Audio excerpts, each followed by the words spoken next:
And we're back after a couple month, maybe November. It feels like 12 years. Yeah, it feels like a long time.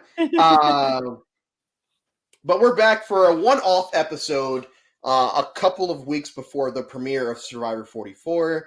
And tonight we're doing something a little fun, or a lot fun. We're doing a countdown of our all-time Survivor crushes. And it's perfect for Valentine's Day. And it's perfect for Valentine's Day, which was yesterday, where I watched 500 Days of Summer, as is tradition every year. That's Um, beautiful. it's a great movie. Um, as always, it is me and Emily, and we are so excited to be back for this one-off type episode. This is non-canon as far as our other episodes, but we thought that this would be fun during the off season to do, as my Yeah. camera 3 seconds into the new season fucks up. Um, Emily, Yes. without going into your list so far, what are some of the things that you look at as far as a Survivor crush? Oh, Andrew, there's so many things that I look into. I think that my taste in men in the past has not been very tasteful. So I feel like a lot of like the people that like I tend to gravitate to are the ones that like, like they make my heart swoon based on like their actions, but also their personality. But they also kind of give you a little bit of danger on the side, So it's like a Like perfect danger. blend. Yeah, like a perfect blend of like chaos and like and just like stress and love. And I'm very excited about it. What about you, Okay. Andrew? What do you look for? Nerds. No. I love you. Well, I feel like traditionally in life and whenever I watch TV, I go after either like neurotic or people um that I feel like relate to me on like a emotional and personal level. No, Yeah. hot or not hot, I could really give a shit about for the most part. They have to be somewhat Mhm. attractive in the worst case scenario, and in the best case scenario, they're very attractive and are also nerdy or whatever. Like, so I don't put much stock into the physical aspect of it until the very end. It's very similar to how I gauge Survivor players. I go based off of social, strategic, and physical. That's how I Mhm. gauge my crushes. That same That's way. like so methodical. I feel like, and I think that I kind of want to add on, not because I like your answer better than mine. I want to say more things. Okay. Like, well, because I love that because I think that like the people that you really like are people that you gravitate to based on their heart. I think that's really really sweet. Like, and I think that like for me, like you may have like a certain like a certain shell that you kind of like hide behind, or like a wall that you hide behind, like whether that be like a physical shell or like just like an emotional like hardening, but like underneath, like once you start seeing like that vulnerability, that's whenever my heart really kind of gravitates towards you. You know what I mean? Like No, it's being able to break down those layers to see the really soft like aesthetic, you know? yes, yes, I Yeah. agree. So no Ozzy on your list. Oh no, that was Okay. not one of the ones. No. There's probably not going to be an Ozzy on your list. Well, I'm looking for someone who's a little bit more humble, Andrew. That's Okay, that's what I'm so happy to hear that. I've got a fairly few humble people on my. Oh no, I feel like most of my people are humble-ish. But if we want to just go, we can just run through our honorable mentions before we just get to our top five. yes. So I know that my honorable mentions list is a little longer than yours. So if you want to just shout out some people, you don't have to go into much detail, but Yeah. just kind of I'll go into two. Like they aren't like I was whenever I was kind of going through mine, I also like was looking at other people's lists because I wanted to make sure I didn't miss any of the good ones. But there's so many good ones. So my first one, I'm gonna honorably shout out Ken from Millennials versus Gen X because like he's just the sweetest man. Like, and I really appreciated seeing that vulnerable side that I mentioned before. Like whenever he was talking about how like his whole life he was kind of an outcast, and so he sees a lot of that in someone who's facing a lot of adversity like David. So like I thought it was really sweet that he like took him under his wing and made sure that he protected him throughout the season, and that duo really warmed my heart. And especially whenever someone, I don't know, it just really warmed my heart. I don't know, I liked him. My second one is someone that you almost like you appreciate things the most, like when you think that they're going to be gone. And I not in the same way, but I chose Caleb from Koa Wrong and Second Chances Bestie went through a lot, and I was really, really stressed for his whole life for a little while there. But like, you also saw that like soft and vulnerable side with Ty, so I guess it's kind of like a similar to Ken situation. And I just thought, like he's like not a homophobic king, you know what I mean? I just think that that's really cool of him, is that he's just like, Yeah, he was fine with Ty not asking permission and kissing him and trying to kiss him. Whatever, it's fine. It was fine. He did a great job. And I thought that he was really cool that like he played a similar game both times, and I thought that was like, I don't know, like I wanted to see him be to make it further in second chances, but I also understand why he didn't. Well, game changers. Oh, yeah, game changers. Sorry. I always want to say just watch Big Brother. I guess that's such a commitment. Like I've dedicated my whole life to Survivor. Yeah, I know. A lot. All right. Well, was that it for your honorable mentions? Yeah, because I did my homework, Andrew. All right. Well, my honorable mentions is a little longer than that. I'll stop if I, Danielle Di Lorenzo from Panama and Heroes vs. Villains, for obvious reasons. I love Danielle. Sally from Panama, the last remaining member on Terry's tribe. I think that she got screwed. Just like it just sucked that men's tribe didn't like women, and then when they made to the merge, I already got the word merge. It's been so long. PG from China and Cambodia. I have to throw some color in there. I'm saying. Courtney Yates from China and Heroes vs. Villains. She's everything. Tina Wesson and Katie Collins, mother-daughter. I have a MILF thing, and I also have a Katie Collins thing. Chrissy from HHH, because I have a MILF thing. Kellen from Ghost Island. Angelina from David versus Goliath. Oh, yeah. Chaos Cass, obviously. And I think that's it for my honorable mentions. Chaos Cass, I mean... Tell me about Chaos Cass. That's like a very unique one. A milk thing. Whatever, get over it. Okay. Just making conversation. It's fine. All right. So what we'll do is we'll go 5, 5, 4, 4. And if you want to make this a little bit more fun, you could even name the season that they're on. I'll just guess who it is. Oh yeah, let's do that. But I can't do that for you. I don't know enough. We'll see. We'll have. Okay, we'll give it a whirl. But I'll tell you. Okay. So we'll start with you. Who is your number 5 all-time Survivor crush? Okay. Do you want me to tell you the season first? Yes. Okay. David versus Goliath.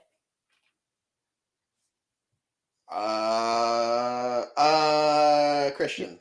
No, I told you were gonna hate it. Christian, you would love. Oh, I would hate it. Oh, you would give me a weird look. Like I don't even think that you don't like this person. I just think that you're gonna be like, of course, Emily. You know. Is it John? Yeah. Oh, the mayor of Slamtown. Do you really? Oh my gosh. The mayor of Slamtown is everything. Come on, I'm a pro wrestling fan. Like, I love John. He's a king. For a lot of reasons. He's like a jacked Jesus with gorgeous hair. Like, so like the physical attributes are obviously there. He's an amazing person. But again, like I feel like it's like within the inside, you know? Like I really like the Brochacho alliance was like the nicest thing that I ever got to see. And I think that it was really great that he was super vulnerable. So I love that. And I also really love the fact that, like, you know, he, like, you saw this immediate shift because he was on, like, the Goliath tribe. But then whenever he had to compete against Christian in the first challenge, like, he quickly became a David, you know? So I thought that was really, really cool to get that vulnerability really early, you know? But, like, he's the most amazing human. I really enjoyed him. So, yeah. And he wanted to play as himself. And, like, I feel like he did. I feel like a lot of that Mayor of Slamtown stuff was probably not his overarching thing actually out there, but like I appreciated John as a character, and yes, he didn't lose much of his muscle. I mean, from what we were seeing, during his time out He there. did- I know he was like second or third boot at the merge, but He did such a good job. I was so sad to see him go. That was like the saddest blind side, like from the Goliath side, but it was very, very well done. he laughed at it. It was No, cute. he handled it so well, like a king.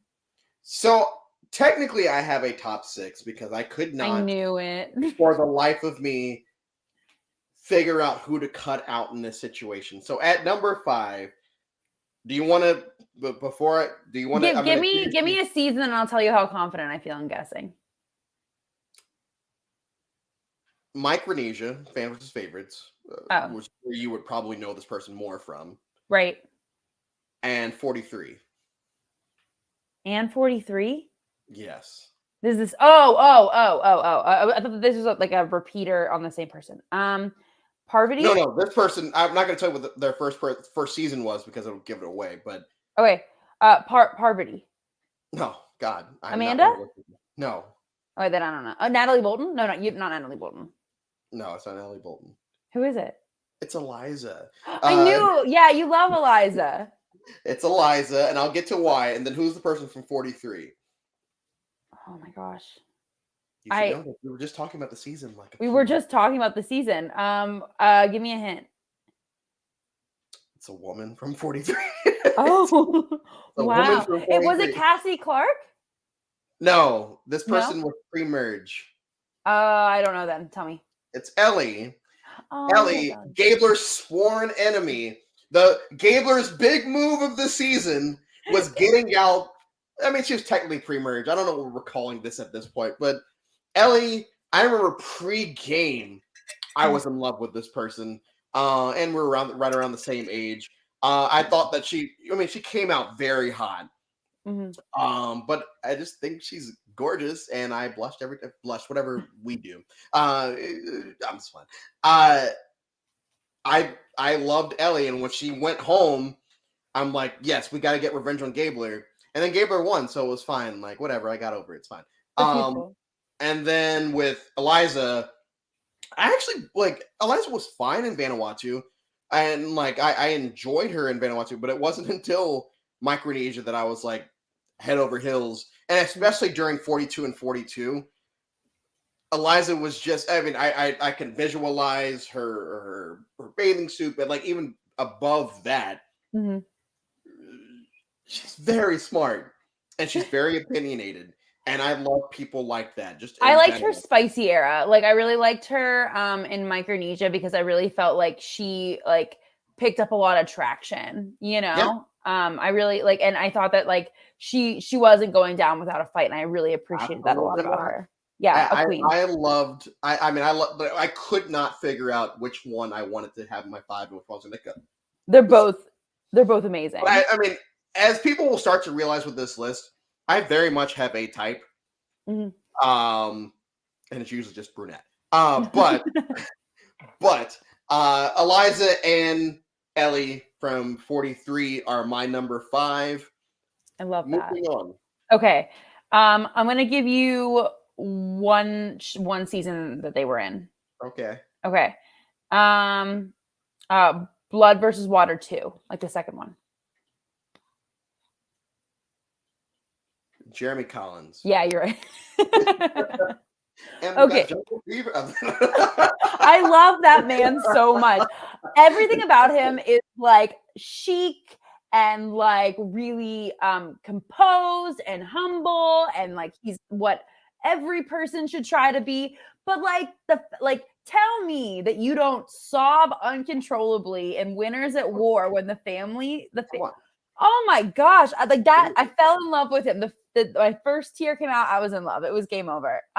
So he was and like how highly he speaks of Val, I think that's really attractive. I think that's a really, really wonderful thing about him. So yeah, 10 out of 10. I love Jeremy. Jeremy Collins was the only male character that I potentially would have put on my list. He's amazing. He's like the most amazing. Like I get it. Like he was the only one that did not make it. And as a straight male, like the fact that almost made my He's a 10.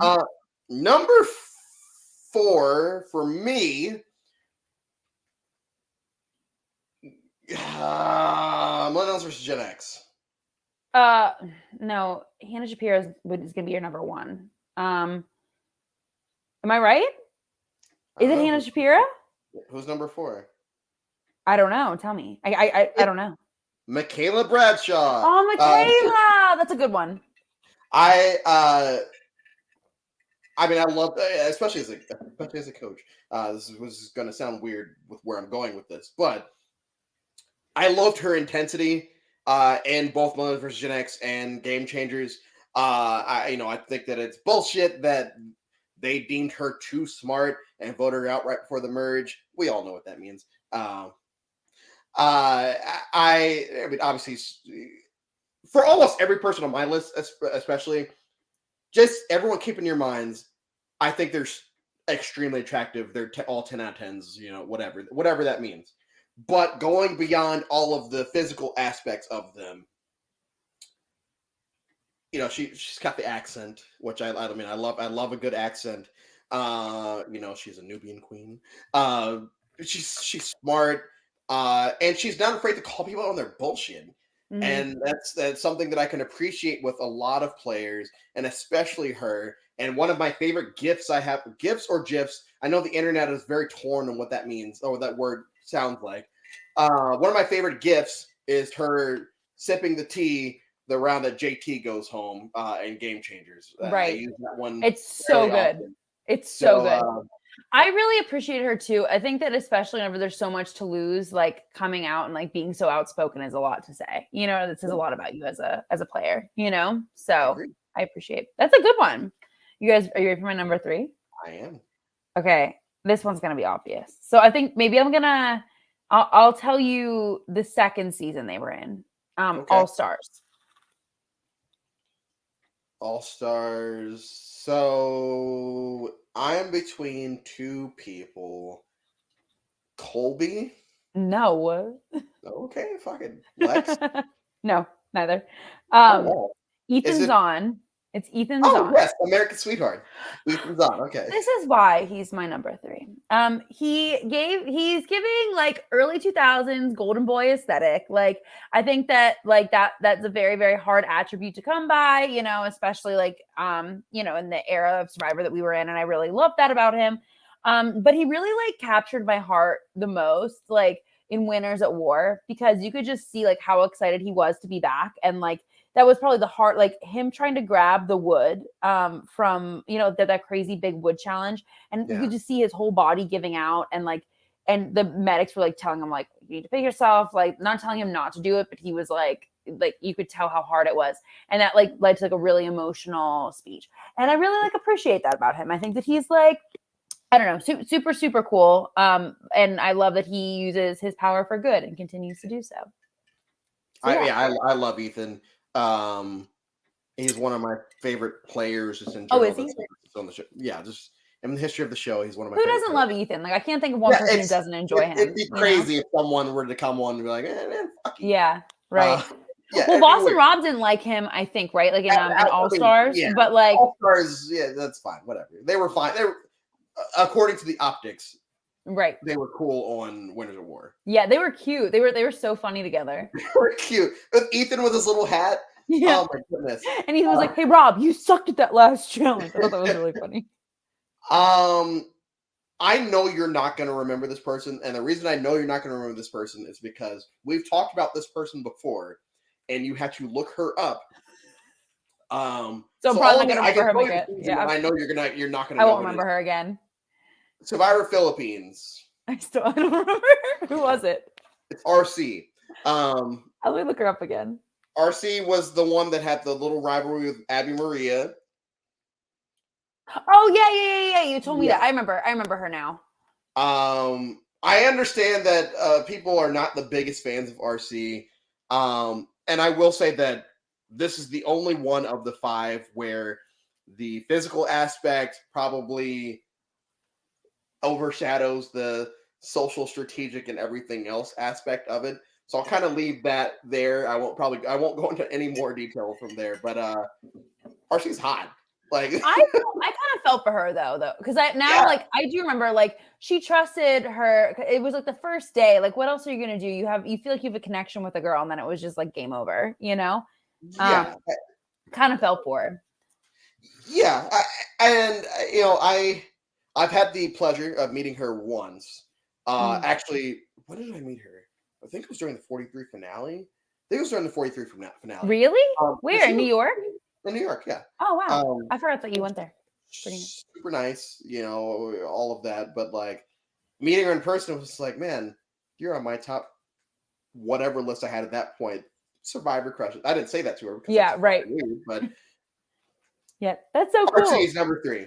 Oh, that's a good one. I like the fact that she was up there, especially because like she's kind of like a like she's like more old school, you know, like she never came back, right? Yeah. Um, okay, so my next one, um, Philippines as well. Malcolm. Yeah. Okay, so Malcolm's my number 2. I love him. I just didn't he just like makes me feel all flush. Like I appreciate the way that he holds himself. You know, I think that he has a really really good head on his shoulders.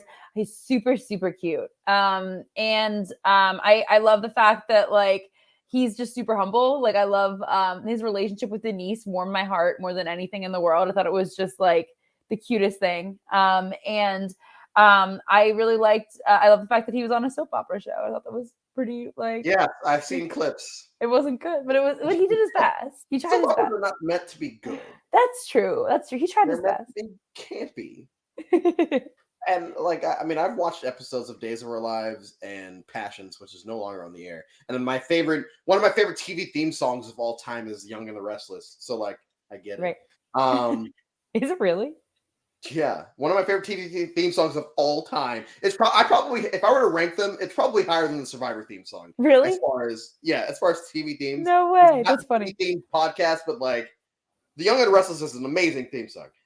I mean, my number 2 and 1 are very obvious. Is just where they are. Okay, Um, Lydia's number 2. Lydia is in fact number 2. I knew it. So Lydia from Survivor 42. I remember during the pregame. Once again, much like Ellie, I immediately fell in love with this person. In the real world, she is one of my types. I have many types. She's the crown, the hood ornament, the hood emblem of one of my types. And so to see her play on the show and like just a lot of the moments that she had. I mean, I know that she didn't last overly long, but when she Wanted to went, make it so long. I I loved think her. I named the episode when we podcasted about like death of a queen or something like that because I was so annoyed that she left. Um, Lydia's one of the only people that actually like pay attention to their tweets or Yeah. because I actually care what she puts out there. And it's just the Richard Hatch shit from a few Teach me months tax ago. fraud, King. Yeah, just I think I texted you about it because Yeah, I already saw it immediately. Like, it I was think actually Kim, I think, was the first one to send it to me. She was losing it. it was Um, so funny. it was so good. I really appreciate her. I think like if I put someone else, like another woman on there, it would be her, 100%. Like Oh, okay. she's everything. She's the moment, you know? Like She's what the kids call the moment. Yes. she is the moment. I love her. I love her. I would love to see her again. Cool. Okay. So my last one is it's a little spicy. Are you Okay. ready? Hispanic. I was fine. No. What? No. It is. Are you? This will blow your mind. You're gonna have no idea. It's gonna blow your mind. Are you ready? Yeah. Okay. I don't feel like you're excited about it enough, though. There we go. Perfect. Jeff Probst is my number 1, as it should be. Jeff Probst is my last Survivor crush. I have 3 different posters of him in my apartment. My friend got me a Jeff Probst candle that we are going to be lighting every Wednesday. I just think he's a puka shell king. What? So that's cute. Thank you. I agree. He's a puka shell king. I love him so much. I love that he airs out all the tea. He gives the people what they want, you know. And so he's just like my favorite person. If I ever saw him, like I would just fall in love. It would just be game over. So that's my last one. All right, Jeff Probst is your number 1. I was trying to find my Jeff Probst shirt that my roommate got me for Christmas, but I can't find it. I should have brought my Jeff Probst candle over here. Or your flag. Yeah. Obviously, my number one ever since season 33 is Hannah Shapiro, always and forever. Will probably never change. From the very beginning of Millennials versus Gen X, it was just like, well, if Hannah doesn't win, then I'm going to be upset. Now, obviously, I can't be upset with who won because life. But and it's how they played the game too. Like I was happy with the winner. Hannah, I think I've shared this with you before, but for anyone that's listening or watching this later, I got a video. So 2020 happened, and it was a shit year. January 1st, so New Year's of 2021, I had tweeted out something and added Hannah Shapiro, basically saying, "Oh, my favorite moment from this year was when Hannah Shapiro commented on a post that I made on Halloween." And she sent me a video and tweeted it at me. And I spent New Year's alone that year, so I just remember running across my apartment back and forth, like crying and screaming. Oh my gosh, that's so sweet. The best day of my life. She acknowledged me. She knows who I am, kind of, whatever. This is the best day of my life. Yeah, it was as close to an out-of-body experience as I've had up to that point over the last however many years or months since COVID hit. She's the moment, as Emily might say. She is the moment. She is the moment. I feel I'm not one that gets what's the word, starstruck when I meet people. I've met many Survivor players, and I've met like almost everyone who's ever been on the show. I bet. Not true, but I've met enough Survivor players where I know that I know how to compose myself when I'm talking to. I just talk to them as regular people.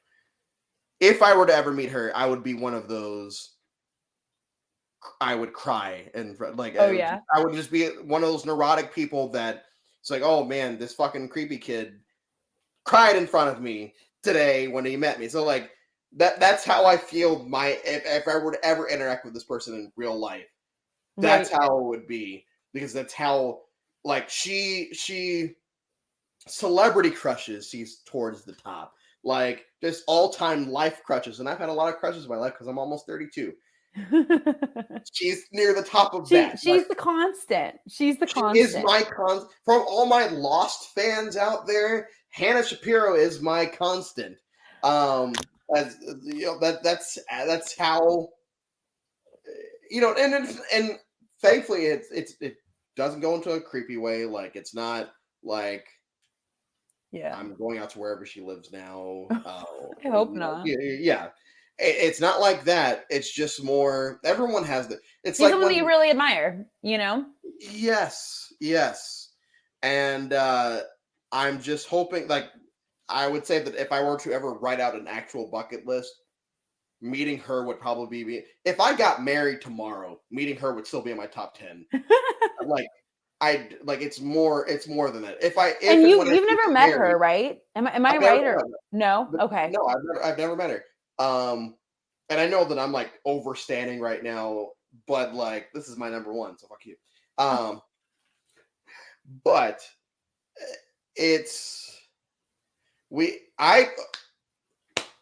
friend of the channel, John Buckley, hosts a Survivor org, and he had a challenge once where you just had to guess. It was 20 questions, but you had to guess a player, and they already have the answer. And so I'm like asking questions, and as it starts getting down to the like I'm kind of running out, but I still have enough questions left. I'm like, they're not going to actually pick Hannah Shapiro because that would be dumb, because everyone on production would know that I'm in love with this person. Right. And I get to question number 10 or 11 or something like that, and I'm like, is it Hannah Shapiro? And it was, in fact, like, no way. What a moment. That was meant to be. It was meant to be that night because we won immunity. But yeah, that I feel like it wasn't really fair for me to go last because you were able to pick. Like, you obviously know who my last two. Oh, are. I knew. Mine should have been last because it was the face of Survivor itself. I'm just kidding. No, I think that Hannah Shapiro, I think, is a good one to bring us home too. She's the moment. We love her. She is the moment. So update everyone on what's going to happen during the season. Nothing's changing. We'll have a more consistent schedule with hot takes. That will be the only thing that's actually changing because me and her are more free in the spring. Is that still true? I'm pretty sure for the most part. Okay. My people call your people. Okay. So we'll have hot takes regularly scheduled during the season. Me and Emily are hanging out for the premiere on March 1st. Yep. I still don't know what I want to do for a project for the summer, but I'm trying to make it, it's not going to be 42 and 42 or 44 and 44 at that point. But you couldn't do that. That'd be like way too much. I'm not trying to do that again for a while. But whatever the project is for the summer, we'll make sure to keep you guys up to date.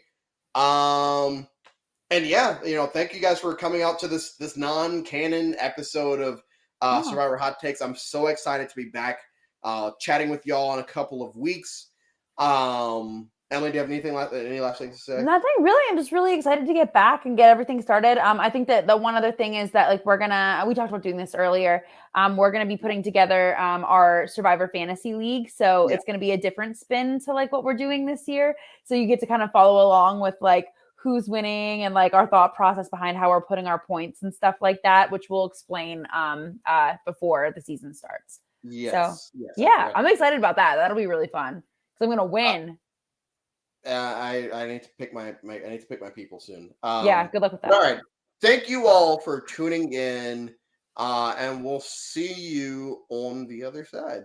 Bye.